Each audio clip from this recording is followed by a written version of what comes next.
বাংলাদেশ জাতীয়তাবাদী দল BNP chairperson সাবেক 3 বারের প্রধানমন্ত্রী দেশনেত্রী বেগম খালেদা জিয়া রুহের মাগফেরাত কামনায় চন্দনাইশ পৌরসভা 8 নং ওয়ার্ড বিএনপি ও অঙ্গ সংগঠনের উদ্যোগে দোয়া মাহফিল অনুষ্ঠিত হয়েছে। 9 জানুয়ারি শুক্রবার বাদে জুমা চট্টগ্রামের চন্দনাইশ পৌরসভাস্থ 8 নং ওয়ার্ড বুলার তালুক শাহী জামে মসজিদে উক্ত দোয়া মাহফিল অনুষ্ঠিত হয়।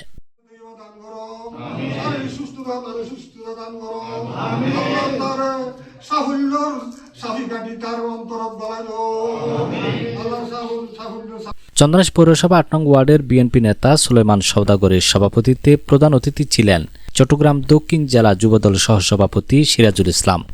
জাতীয়তাবাদী দলের দেশনেত্রী বেগম খালেদা জিয়ার মৃত্যুতে আমরা সারা বাংলাদেশ গভীরভাবে শোকাহত এবং জাতীয়তাবাদী পরিবারেও শোকাহত।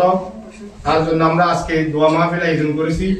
অন্যান্যদের মধ্যে উপস্থিত ছিলেন বিএনপি নেতা আলমগীর ইসলাম, আমিনুল ইসলাম, মোর্শেদুল আলম, সুলতান আহমেদ, আমির, আব্দুল জব্বার, আব্দুল করিম, আবু তৈয়ব, আক্তার উদ্দিন, শওকত কামাল, জিয়াউর রহমান, মোহাম্মদ পিয়ারুল ইসলাম আহমেদ, যুবদল নেতা আরিফুল ইসলাম, মোহাম্মদ ফারুক, আফসার, সোলাইমান গনি, মোহাম্মদ বেলাল ইসলাম, বিএনপি নেতা আব্দুল জব্বার, আব্দুল করিম, আবু তৈয়ব, আক্তার উদ্দিন, শওকত কামাল, জিয়াউর প্রমুখ। সবশেষে বেগম খালেদা জিয়া রুহের মাগফেরাত কামনা এবং দেশ ও জাতির মঙ্গল কামনায় বিশেষ মোনাজাত পরিচালনা করেন বুলার তালুক শাহী জামে মসজিদের খতিব মাওলানা হারুনুর রশিদ। শহীদুল আলম, চাটগার মিডিয়া। জাতীয়তাবাদী দল থেকে চট্টগ্রাম 14 আসন থেকে যাকে নমিনেশন দেওয়া হয়েছে তার শীর্ষ প্রতীকের জন্য জনাব আলহাজ জসিমউদ্দিনের জন্য দোয়া করব এবং আমাদের পার্শ্ববর্তী যে কবরস্থানে মুরব্বীরা শাহীদ আছেন তাদের জন্য আমরা সবাই দোয়া করব। আমাদের সবাই দোয়া করবেন এবং সকলে দেশে এবং জাতির জন্য দোয়া করব। আজকে আমাদের দেশ নেত্রীর জন্য আপনারা দোয়া করবেন।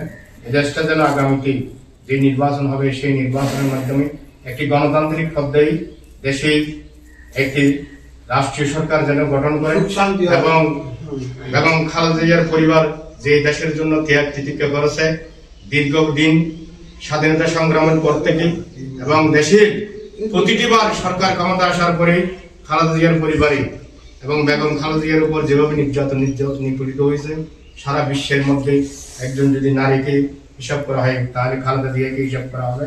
তার জন্য আমরা দেশবাসী এবং বিশ্ববাসী কান্না করেছে 30 তারিখ এবং আমরাও দোয়া করবো, সকলে একে অপরের জন্য দোয়া করবো।